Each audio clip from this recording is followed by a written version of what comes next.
Hello friends, तो last episode में आप लोगों ने देखा था ग्रुप सी का मैच शुरू हो जाता है और लूफी हजरुद्दीन को नॉकआउट कर देता है। अब आइए शुरू करते हैं। लूफी हजरुद्दीन को मसल देता है। इसके बाद क्या होता है, लूफी जाता है अपने बुल के पास, उसे उठाता है और रिंग के बाहर रखने के लिए जा रहा होता है। इधर आइडियो हजरुद्दीन से बोलता है कि तुम मेरे रास्ते में आ रहे हो, और वो उसे एक घूंसे में उड़ा देता है, जो कि दिखाता है कि आइडियो कितना ज़्यादा पावरफुल है। आइडियो की टेक्निक भी बड़ी कमाल की होती है। जब भी उसका घूंसा किसी से टकराता है तो वो एक धमाका उत्पन्न करता है। इसके बाद क्या होता है, लूफी और आइडियो आमने सामने होते हैं। इसके बाद हमें दिखाया जाता है जोरो।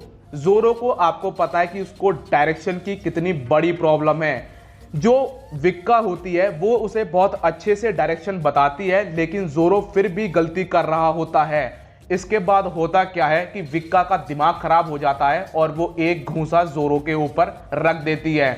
वो बोलती है कि मैं तुम्हें बिल्कुल सही डायरेक्शन बता रही हूं, लेकिन फिर भी तुम गलती कर रहे हो। मुझे बहुत जल्दी फ्लावर फील्ड में जाना है और अपने कमांडर को डोंक्यूजॉट फैमिली के बारे में बताना है। लेकिन जोरो को उसकी ये बात अच्छी नहीं लगती है, क्योंकि जोरो को भी स्ट्रॉ हैट्स को बचाना है। तो वो क्या करता है, विक्का को पकड़ता है और झाड़ी में फेंक देता है।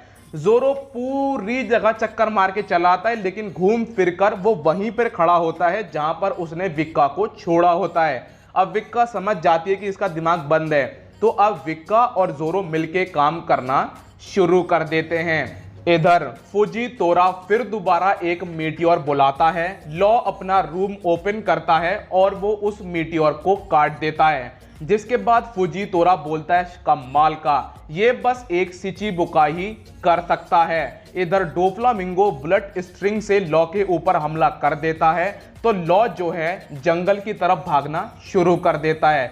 जंगल के अंदर क्या होता है, लॉ भाग रहा होता है, लॉ के पीछे डोफ्लामिंगो और डोफ्लामिंगो के पीछे फुजीतोरा भाग रहा होता है। लॉ की हालत खराब हो जाती है, क्योंकि दो लोग मिलकर लॉ के ऊपर हमला कर रहे होते हैं, और डोफ्लामिंगो की तो आप लोग जानते ही हो कि वो कितना कमाल का है। इधर लूफी और आइडियो की बैटल शुरू हो जाती है, जहां पर पहले दोनों नॉर्मल पंचेस का यूज कर रहे होते हैं। अब लूफी अपने हाथ में हाकी चढ़ा लेता है, तो आइडियो भी अपने धमाके वाले घूंसे यूज करना शुरू कर देता है। इसके बाद हमें दिखाया जाता है चिनजाओ, जो कि बड़ा ही कमाल का लड़ रहा होता है, या फिर बोलूं वो नहीं लड़ रहा होता है। वो क्या करता है, अपनी कॉन्करर हाकी का यूज करता है और काफी योद्धाओं को ढेर कर देता है। इसके बाद हमें दिखाया जाता है कैली फंक, जिससे एक इंसान गटुआ बोल देता है, तो वो उसे इतनी बुरी तरीके से मारता है कि उसे लगभग मार ही देता है। इसके बाद हमें दिखाया जाता है जीन द बैंडिट, जो कि मैदान में बस सबके गिरे हुए वेपन्स को ही उठा रहा होता है, और जो भी उसमें उंगली करता है वो उसको मसल देता है। अब क्या होता है दोस्तों, हमें दिखाया जाता है साई, जो कि कमाल का मार्शल आर्ट होता है। वो करता क्या है कि जब भी उसकी किक किसी योद्धा से टकराती है तो उसमें से वाइब्रेशन निकलते हैं, और यही होता है डॉन बू के साथ भी।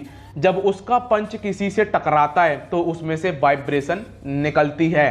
अब बू क्या करता है, कैली को गटुआ बोल देता है। कैली को यह बात बुरी लगती है और वो बू के ऊपर हमला कर देता है, लेकिन बू एक घूंसे में कैली को मसल देता है। लेकिन थोड़ी देर बाद ही एक नई चीज होती है कि जो बॉबी फंक होता है वो अपने भाई को बचाने के लिए बू के सामने आ जाता है, और थोड़ी देर बाद फिर कंडीशन चेंज होती है और हमें दिखाया जाता है कि बू की अब मार लग रही है। जो कैली फंक है उसने बू को मसल दिया।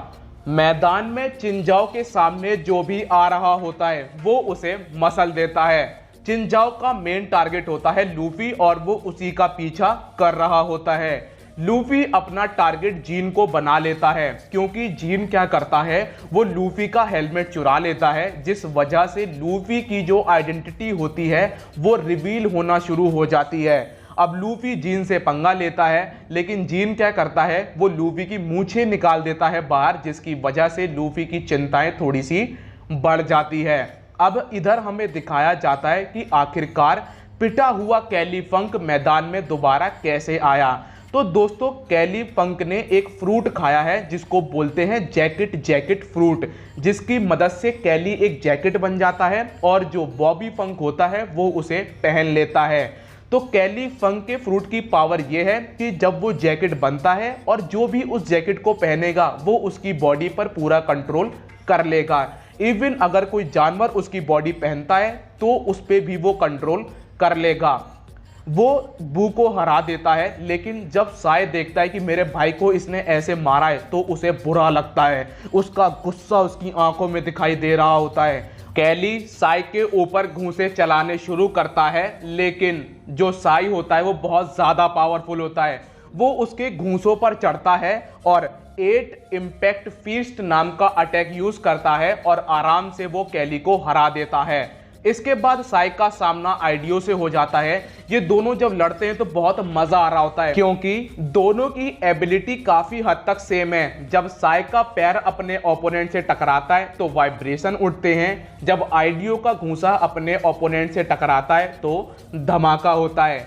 इसके बाद हमें दिखाए जाते हैं नामी लोग। नामी शिप से दूर जा रही होती है, ग्योला के आदमी नामी का पीछा कर रहे होते हैं। इसके बाद ग्योला बताती है कि मैं एक 8 नाम का डेविल फ्रूट यूज करती हूँ, मोमो को हमें दे दो, हम तुम्हें जाने देंगे। लेकिन तभी नामी अपने थंडरबोल्ट टेम्पो का यूज करती है और वो ग्योला के साथियों को मसल देती है। इधर हमें दिखाया जाता है कि मैदान में जो जीन होता है वो बहुत सारे वेपन इकट्ठा कर लेता है। एकदम वो ऐसा लग रहा होता है जैसे वो चलती फिरती स्वॉर्ड की दुकान है और अब उसका सामना लूफी से हो जाता है। अब जीन क्या करता है, वो अपनी स्वॉर्ड लेता है और लूफी के ऊपर फेंकना शुरू कर देता है। लूफी उनसे बहुत आराम से बच रहा होता है, जिसके बाद जीन लूफी से बोलता है कि मुझे तुम्हारा शुक्रिया अदा करना चाहिए क्योंकि तुमने जितने जो बंदी थे इम्पेल डाउन में उन्हें भगाया था, मैंने उन्हें पकड़ा और 2 साल में बहुत सारा पैसा कमाया। अब क्या होता है दोस्तों, वो बोलता है कि बस कुछ नामी लोग रह गए पकड़ने के लिए, जैसे शिल्यू ऑफ द रेन, जिम्बे, बगी डी क्लाउन, इवांको, ये कुछ नामी लोग हैं जो रह गए हैं। इन्हें और पकड़ूंगा और बहुत ज़्यादा अमीर हो जाऊंगा। अब क्या होता है कि जीन की स्वॉर्ड खत्म हो जाती हैं, तभी जीन की नज़र जाती है कि चिंजाओ का दिमाग खराब है क्योंकि जो स्वॉर्ड जीन फेंक रहा होता है वो चिंजाओ के पेट में जाके घुस जाती हैं। लूफी अपना हेलमेट पकड़ता है और वहां से भाग जाता है, जिसके बाद चिंजाओ अपना हेडबट अटैक यूज करता है और वो जीन को मैदान से बाहर फेंक देता है। इसके बाद क्या होता है, आइडियो और साई की बैटल चल रही होती है जो बहुत ज़्यादा मज़ेदार होती है। चिंजाओ लूफी से बोलता है कि तुम्हारे दादाजी ने मेरे से सब कुछ छीन लिया, इवन मेरी ताकत तक मुझसे छीन ली। अब लूफी बोलता है कि मेरे दादाजी ने ये सब किया है तो मेरे दादाजी को जाके मारो। चिंजाओ बोलता है कि तुम्हारे दादाजी को मारना आसान है लेकिन मैं तुम्हें मारूंगा ताकि तुम्हारे दादाजी जिंदगी भर रोएं। अब लूफी बोलता है कि मेरे पास कोई और रास्ता नहीं है, मुझे लड़ना होगा। अब लूफी अपने सेकंड गियर में, चिंजाओ भी अपनी पावर खोल लेता है। तो यहाँ पर जो डॉन साई और आइडियो होते हैं ये दोनों गलती कर बैठते हैं। ये दोनों इन दोनों के रास्ते के बीच में आ जाते हैं। लूफी साई को कोने में फेंक देता है, चिंजाओ आइडियो को कोने में फेंक देता है। दोनों अपने हाथों में आर्मामेंट हाकी चढ़ाते हैं और जब इनके घूंसे टकराते हैं दोस्तों जलजला आ जाता है। इनके पंच से जो ऊर्जा बाहर निकल रही होती है, जो वेव बाहर निकल रही होती है, इवन दोस्तों इन दोनों की कॉन्कर हाकी तक आपस में टकरा जाती है, जिस वजह से जो बचे कुछ योद्धा होते हैं वो बेहोश हो जाते हैं। जो वेव निकल रही होती हैं वो पूरा मैदान साफ कर देती हैं और बस मैदान में 2 लोग बचे होते हैं, चिंजाओ और लूफी। डियामांटे भी बोलता है कि इन दोनों के पास है कॉन्करर हाकी और जब 2 कॉन्करर हाकी यूजर टकराते हैं तो ऐसे जलजले आते हैं। चिंजाओ बोलता है कि मुझे नहीं पता था कि तुम भी कॉन्करर हाकी यूज कर सकते हो, तुम किस तरह के राजा बनना चाहते हो। लूफी बोलता है कि मैं पायरेट किंग बनना चाहता हूं। चिंजाओ बोलता है कि मुंह बंद करो। यहाँ पर न्यू वर्ल्ड में बहुत सारे ऐसे योद्धा हैं जो कॉन्करर हाकी को यूज कर सकते हैं, लेकिन राजा तो वही बनेगा जो कॉन्करर हाकी से भी ऊपर चला जाएगा। इसके बाद चिंजाओ बोलता है कि मैं भूलने की कोशिश करता हूं लेकिन मैं भुला नहीं पाता हूं क्योंकि वो मेरा ट्रेजर है, और वो लूफी के ऊपर हमला कर देता है। जिसके बाद जो साय और बू होते हैं, यहाँ पर साय बोलता है कि दादाजी मुझे नहीं पता थे कि इतने ज्यादा पावरफुल हैं, वो तो बिल्कुल थके हुए भी नहीं लग रहे हैं। चिंजाओ बोलता है तुम्हें पता है तुम्हारे दादाजी ने मेरे साथ क्या किया है? वो बस इतना ही बोलता है और लूफी के ऊपर फिर दोबारा हमला कर देता है। अब हमें दिखाए जाते हैं सांजी और किनेमोन, जहां पर सांजी लूफी को टीवी पे देख रहा होता है, जहां पर लूफी चिंजाओ से बैटल कर रहा होता है। किनेमोन उसको चीयर कर रहा होता है। तभी किनेमोन बोलता है कि मेरे पास इतना टाइम नहीं है कि मैं लूफी को चीयर करूं, मुझे टॉय स्टोर में जाना है और कांजूरो को बचाना है। सांजी बोलता है कि मैं भी तुम्हारी मदद करना चाहता हूं, लेकिन जरा इधर देखो, नेवी क्लोजम के सामने खड़ी हुई है और जैसे ही योद्धा बाहर निकलेंगे ये उन्हें दबोच लेंगे। क्लोजम के बाहर वाइस एडमिरल बेस्टाइल खड़ा होता है जो उनका बाहर निकलने का वेट कर रहा होता है। इसके बाद हमें दिखाए जाते हैं फ्रैंकी लोग, जहां पे टॉय फ्रैंकी को बताता है कि ड्रेस रोजा में 2 नियम हैं। पहला नियम कि जब आधी रात हो जाती है तो लाइट कट कर दी जाती है और किसी को भी बाहर निकलने के परमिशन नहीं होती है, चाहे वो बड़ा इंसान ही क्यों ना हो। इंसानों को अपने घर में जाना है और जो टॉयज हैं उन्हें अपने घर में जाना है। जो दूसरा नियम है कि ह्यूमंस टॉय के घर में नहीं जा सकते हैं और जो टॉय हैं वो ह्यूमंस के घर में नहीं जा सकते हैं। दोस्तों फ्रैंकी बोलता है कि तुम लोग तो बहुत अच्छे हो, तुम लोग बात कर सकते हो, क्या तुम लोगों को वेगापंक ने बनाया है क्या? वो बोलता है कि नहीं। अब हमें दिखाया जाता है कि एक डॉगी होता है जो एक बच्चे के साथ खेल रहा होता है, तो टॉय सोल्जर उसे अपने पास बुलाता है और उससे बोलता है कि तुम्हारा नाम क्या है? तो वो बताता है कि मेरा असली नाम है मिलो, और जो वो तुम्हें बच्चा और वो जो तुम्हें औरत नजर आ रही है वो मेरा लड़का है और वो मेरी वाइफ है। इसके बाद दोस्तों क्या होता है, टॉय सोल्जर उस बच्चे के पास जाता है और बोलता है कि क्या तुम अपने डैडी को जानते हो, क्या तुम अपने हस्बैंड को जानती हो? तो वो दोनों ही मना कर देते हैं। जिसके बाद फ्रैंकी बोलता है कि तुम बताना क्या चाहते हो? यहाँ पर टॉय सोल्जर बोलता है कि मैं तुम्हें ये बताना चाहता हूँ कि हम सब कोई टॉयज नहीं हैं, हम लोग रियल इंसान थे। पहले 10 साल पहले डोफ्लामिंगो एक डेविल फ्रूट यूजर को लेके आया जिसने हम ह्यूमंस को टॉयज में कन्वर्ट कर दिया। इधर चिंजाओ रुकने का नाम ही नहीं लेता है, वो लूफी के ऊपर बार बार हमला कर रहा होता है। और दोस्तों चिंजाओ बूढ़ा होता है लेकिन उसके शकल पर थकावट नहीं नजर आ रही होती है, वो काफी ज्यादा फुर्तीला होता है। वो बोलता है कि मैं अपने सर का बदला सर से लूंगा, और वो लूफी के ऊपर अपने सर से हमला कर देता है। जिसके बाद लूफी गोमू गोमू नो बलून का यूज करता है और उसे पीछे फेंक देता है। चिंजाओ बोलता है कि अगर मैं अभी भी चिंजाओ ड्रिल होता जैसा कि लोग मुझे बुलाते थे तो मैं पक्का इसे अब तक हरा देता।